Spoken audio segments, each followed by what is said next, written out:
I'll start off with a bit of an introduction. My name is Nick and Vitalijus. I am the director of game development at Mars4. I've been working in game dev for about 15 years now. I started out making independent games, and then I ended up working for Wargaming in research and development for quite a while, making MMO prototypes and stuff like that. And then over the past 5 years, I decided to go back into independent games, kind of find my passion for game dev again. And then a couple months ago, the Mars4 team reached out to me and we started speaking. And this project was very much in the kind of scope of games that I like. I love cooperative survival exploration games, and I love sci-fi.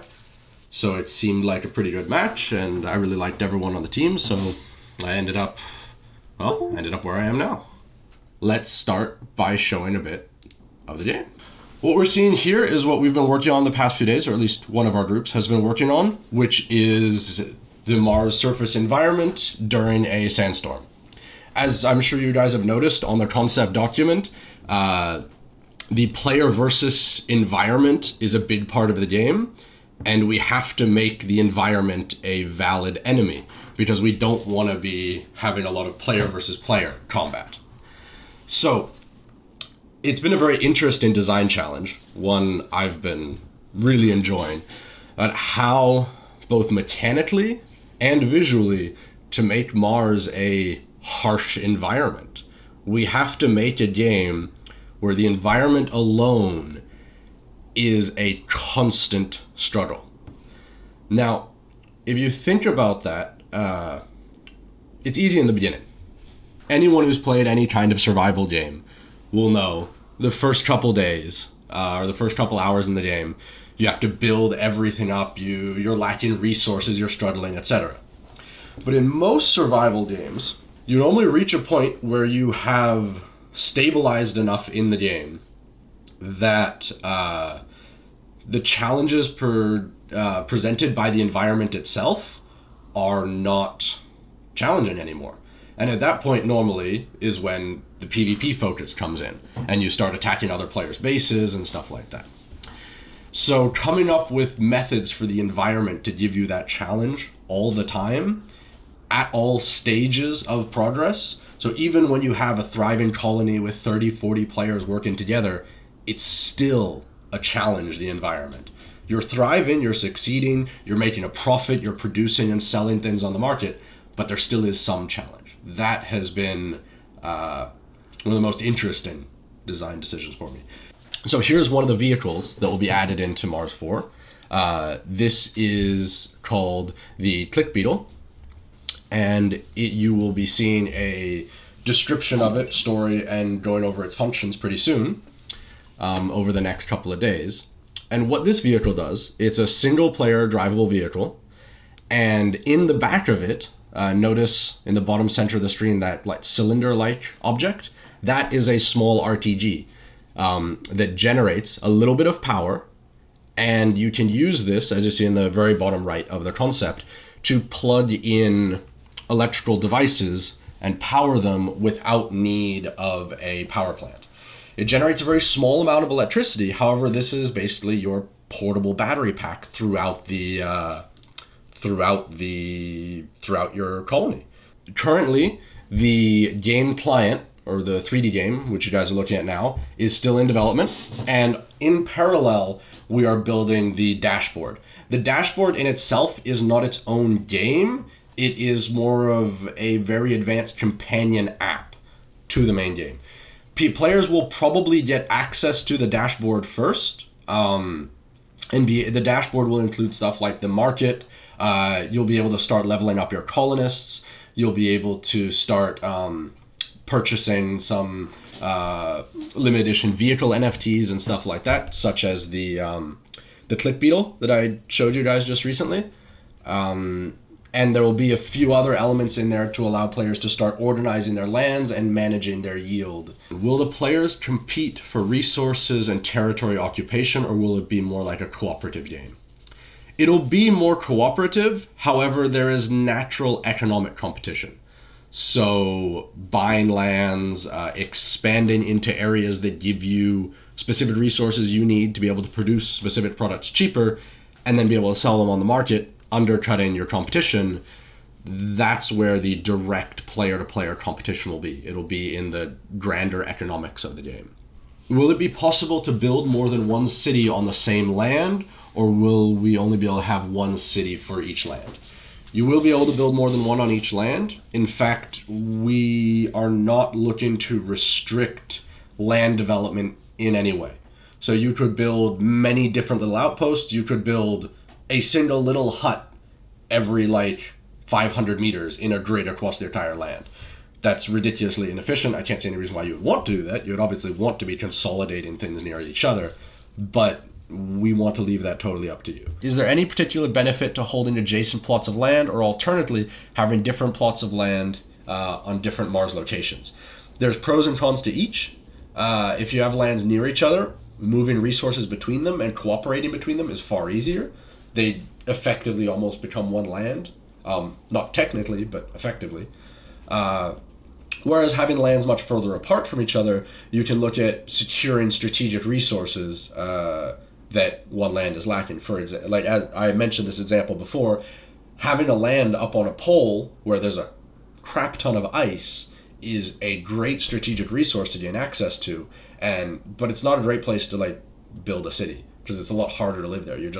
You're playing at a harder difficulty, basically, having a land on a pole, but in return, you get access to a lot more of these valuable resources that are very easy to collect.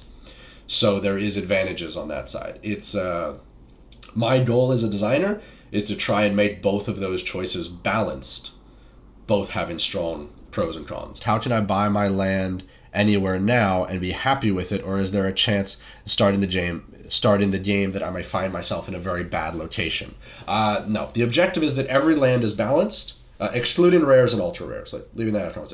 All normal lands that are purchasable right now, the objective is they'll all be balanced. They will all have advantages and disadvantages. As I touched on before, a land on the poles will have much harsher weather to deal with, temperature primarily, but in return you will get access to more frozen water and dry ice. So the goal is to make every land balanced, but different. Is there a difference between cratered and non-cratered land?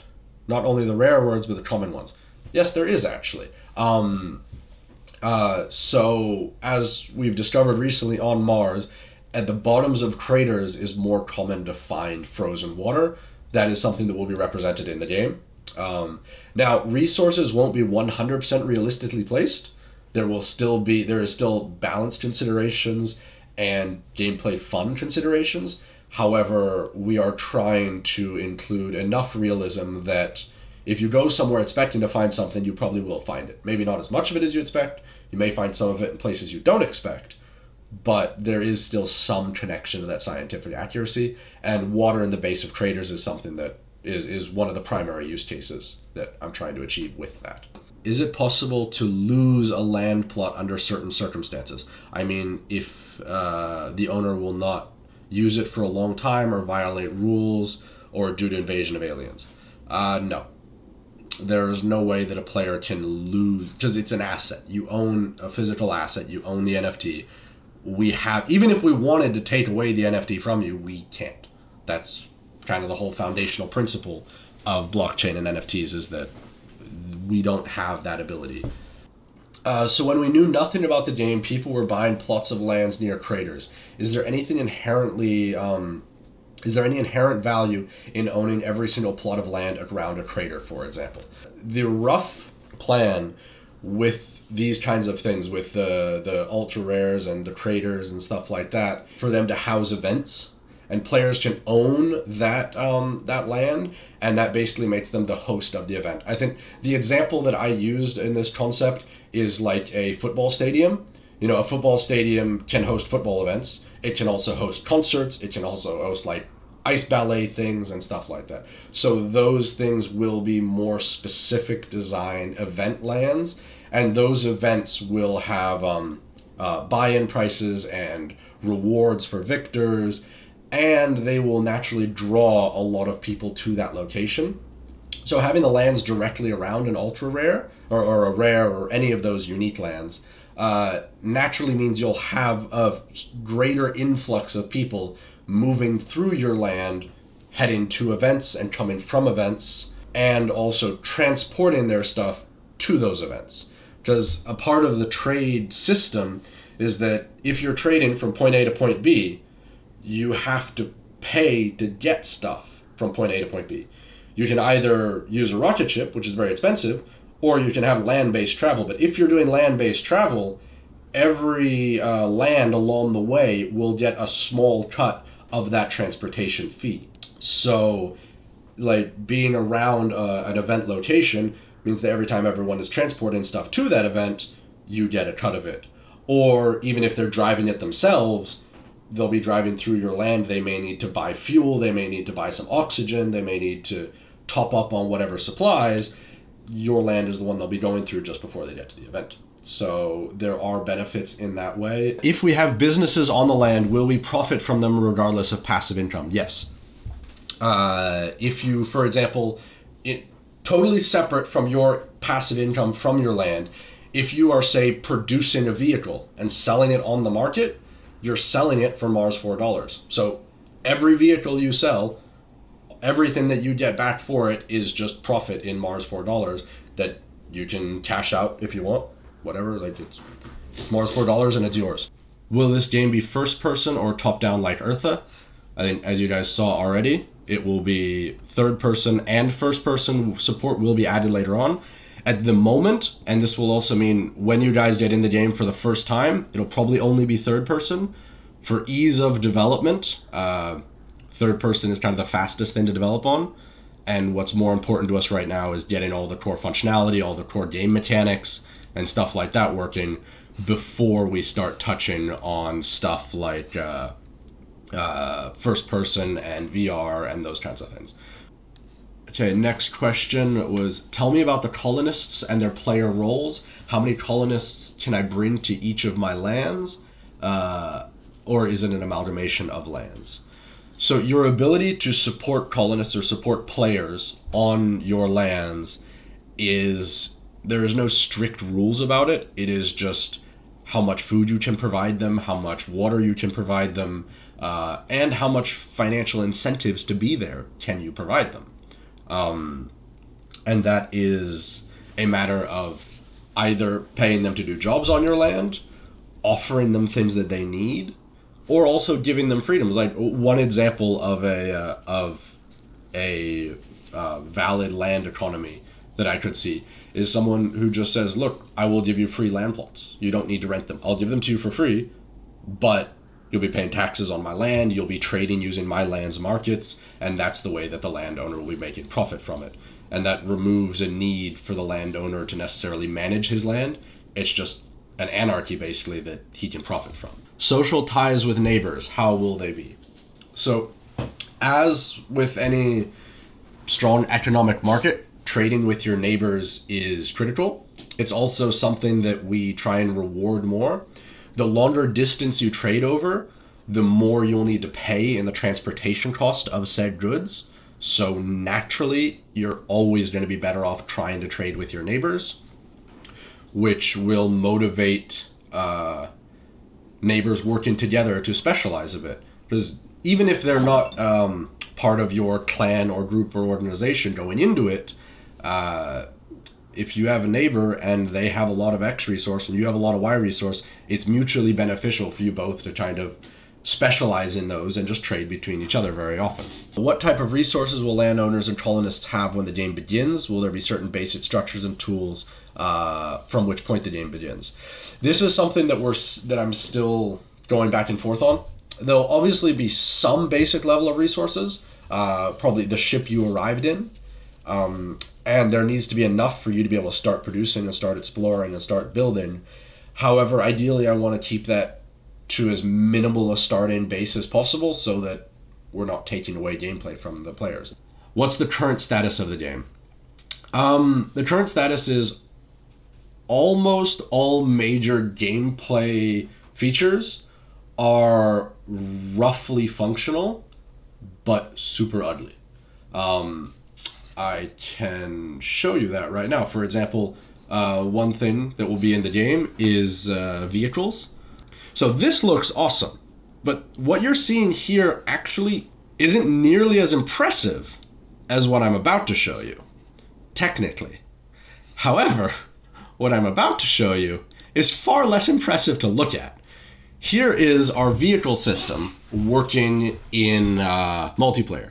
However, as you can see, there is zero graphics. They're random free placeholder models for characters that we found, a default vehicle. And what you're seeing here is one player watching another player getting in and out of a vehicle, switching between the different seats inside the vehicle, driving the vehicle around, and all of that successfully networked between the two players. This is an awesome bit of game design functionality. I'm really proud that we've been able to get here, and it's almost bug-free. I think we're about to call this system done.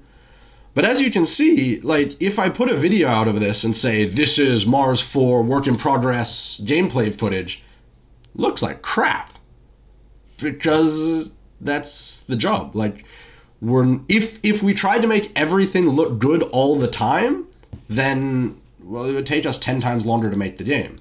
So that's why we haven't been showing a lot of stuff until now, because to show you guys something, we don't need to just make it work. We have to make it work and then make it pretty. So that's one of the reasons we have been a lot quieter on these things and haven't been talking too much, because, well, as you guys saw, that vehicle system looks way less cool than the guy running through the sandstorm. Yet technically, like, from a programming standpoint, what I just showed you guys with the vehicle, far more impressive. Please share some exciting aspects of the game that we can start to dream about before we are there, as much as possible, ha ha ha. So, personally, the thing that I'm most excited about, but this comes more from like a game designer and artist perspective, is the storms and the environment pressures for survival. However, I think one of the, at least for the moment, what looks like one of the most fun elements of the game is going to be building. So there's a pretty in-depth building system where you have many different building pieces that you can place: foundations, walls, doorways, windows, cupolas, and you Lego construct them all together to build as freely as possible, basically. So I think that there's going to be a lot of fun cooperatively working together with your friends, designing exactly what you want your bases to look like. And currently we're working on quite a complex airtight system, basically, so that you have free-form building, but we know at a certain point when you have fully closed off a room, closed all the doors to it, gave it an airlock and all of that, that it is officially airtight now. And at that point, you can begin putting oxygen generators and heating units and stuff like that inside of that airtight area to begin protecting you from the elements. And I think that's going to be, I'm going to be pretty interested in seeing how far people can push the system. At least that's something I always love doing in games like Conan Exiles, just building as beautiful a base as I could. Obviously, I tried to make it functional for defense, and here you would have to make it functional for surviving the weather elements. But like just going crazy what you could do, like making like Greek temple style arcologies and stuff like that, I think would be pretty awesome. And I'm excited to see how creative players get with building something functional but beautiful at the same time. Thanks, guys. This was a lot of fun. I'm sure we'll do this again because I enjoyed it. And you guys will be hearing a lot more from me. You'll also be seeing me in the Discord. Well, I was always there, but I was there secretly before. Now I'll be a little bit more public about it. And I look forward to showing you everything we're working on. I'm really proud of this. And thank you guys for all your support. Had a great time, and I'll speak to you guys later.